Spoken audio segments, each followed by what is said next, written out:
All right, this is the fourth and final in a series of videos about how to tackle the DBQ, or document-based question, on the AP US History exam.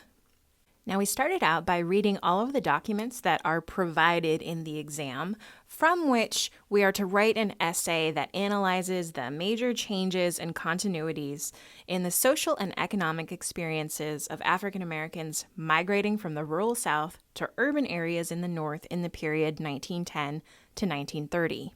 So as we analyzed these primary documents, we kind of identified three major themes that we want to talk about. And that was cultural differences between the South and the North, differences in the type of labor between the South and the North, and differences in patterns of segregation in the South and the North. And from these themes, we came up with a thesis, which was more or less that the more things change, the more things stay the same. So even though African Americans moved to a whole new city, a whole new environment, a whole new system of labor, they couldn't escape persistent racism, which had similar effects on their lives in the North as it did in the South. So now we're at the writing the essay part. And while obviously I can't sit here and write a whole essay on this screen, I do want to outline things for you and give you a general sense of what you could talk about where. So for the DBQ, we're going to do a standard 5-paragraph essay, which means introduction with a thesis statement, paragraph 1, Paragraph 2, Paragraph 3, these will all be the body paragraphs where we'll give our evidence in support of our thesis, and then a conclusion, which wraps up what we've said before and really drives home our point. Now, in this essay, to get full credit, you should expect to use either all or all but one of the primary documents that are provided. And that means you need to reference them all, although you don't necessarily have to go into detail about every single one of them.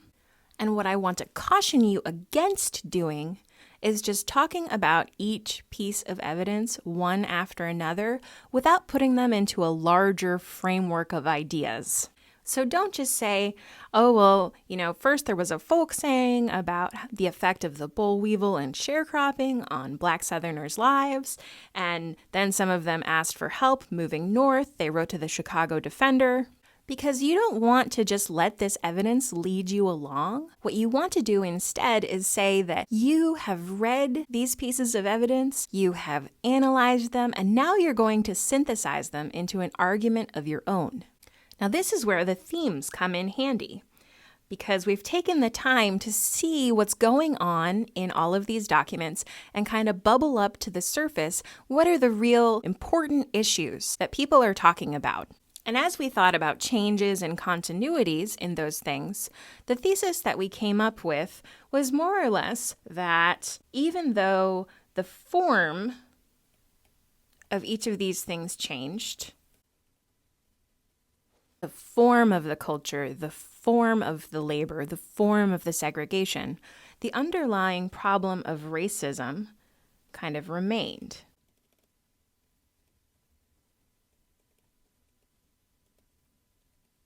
So this thesis actually gives us a really neat structure for the rest of the essay because we've said the forms changed, but the underlying problem stayed the same. So for each of these body paragraphs, we'll talk first about the change in form, but then we'll talk about the underlying problems that stay the same.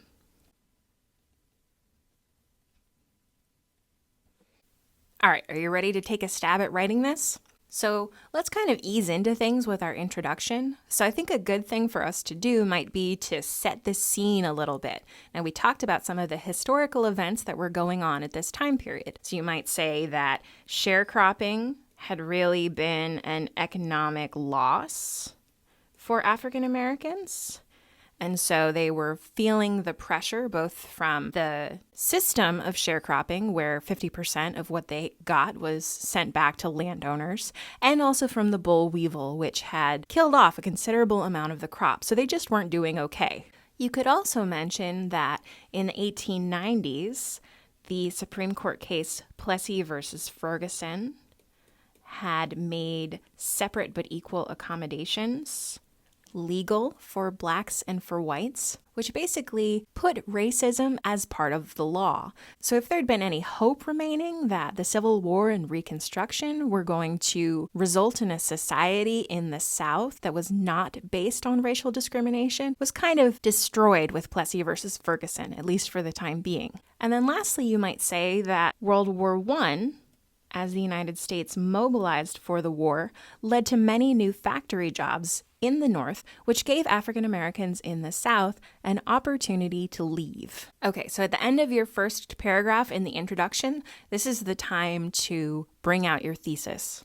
So our thesis is, even though African Americans who moved from the South to the North in the period 1910 to 1930 experienced tremendous changes in the culture surrounding them, the work that they did, and their living patterns, they still suffered from many of the same problems that they had suffered from in the South due to the pervasive influence of racism. In a way, what you're saying here is that racism was a national problem in the United States. It didn't change from North to South. So even though the form that racism took might be different in South Carolina and Chicago, there was no real qualitative difference in its impact on the lives of African Americans.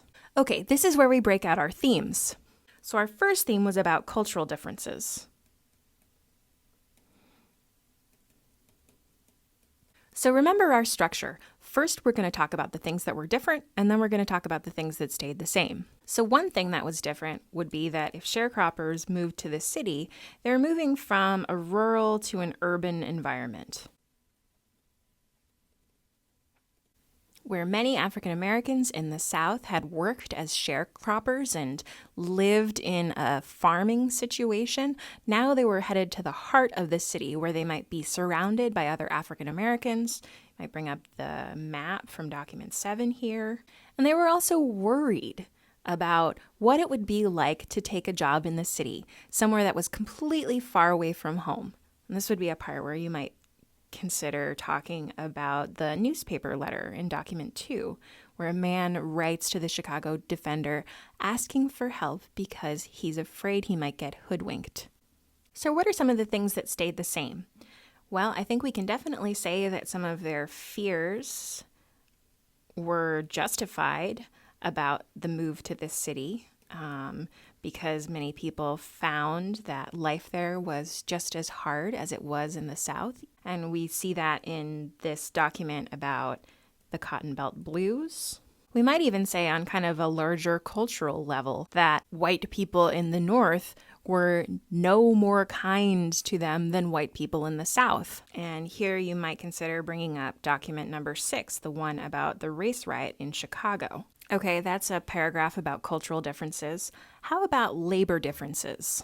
All right, well, in our second paragraph, we're going to talk about how even though African Americans moved to a completely different type of labor, from sharecropping to factory work, they still faced pervasive racism in the factory system that led to whites rioting and also segregated facilities, even bathroom facilities in these workplaces. So the thing that changes is the type of labor.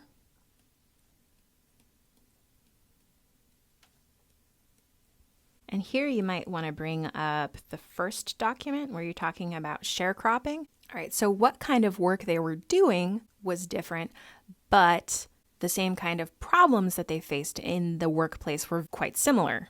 So they faced segregation in the workplace, and they faced stereotypes about the kind of work they did and whether or not they were good workers. And here you might bring up the third article, where the efficiency expert talks about how it's important to separate white and black workers so that you don't have any kind of racial friction in your office. And you might also talk about the 6th article, where they say that many people believe that African American workers were used as scabs in strikes. So that's a kind of way of separating the races, that's saying that white workers in unions might be undermined by black laborers willing to work for less. All right, lastly, we're talking about the experience of segregation. Now, we've already mentioned this transition from a rural to an urban environment, but you might also talk about how living patterns change. So, in the South, African Americans and whites usually lived in similar places, in the same town, in the same parts of town, more or less, but the way that they used space was slightly different. So, for example, African Americans were often expected to use the servants' entrance, sit either at the back of a movie theater, or maybe not even go into the same places as a white person.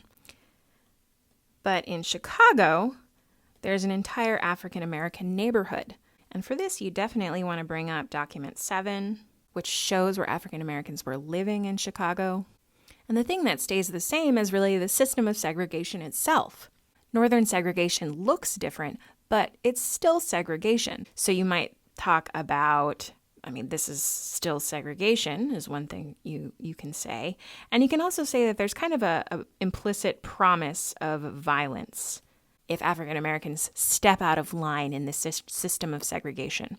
And here you might talk about document number 4, which is this kind of sneering newspaper article from a white newspaper in Mississippi saying, oh, well, in Mississippi we have lynching. In the North, they have explosions. Their point was, oh, well, isn't lynching better? But for the purposes of your essay, what you can really say is, what's the difference? They're both forms of death for getting out of line in a system of racism. So there's nothing that's really all that different there anyway. And now we're at the conclusion.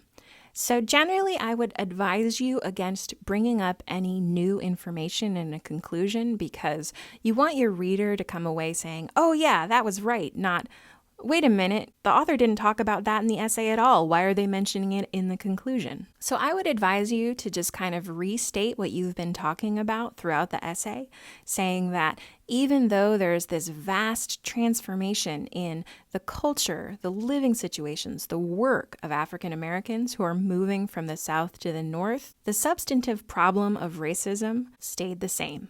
All right, well, that's it for the DBQ. Taking the time to do your due diligence in understanding these documents and coming up with an idea and a structure and even an outline will really pay off in the long run because it will help you to write an essay that is really strong and really clear.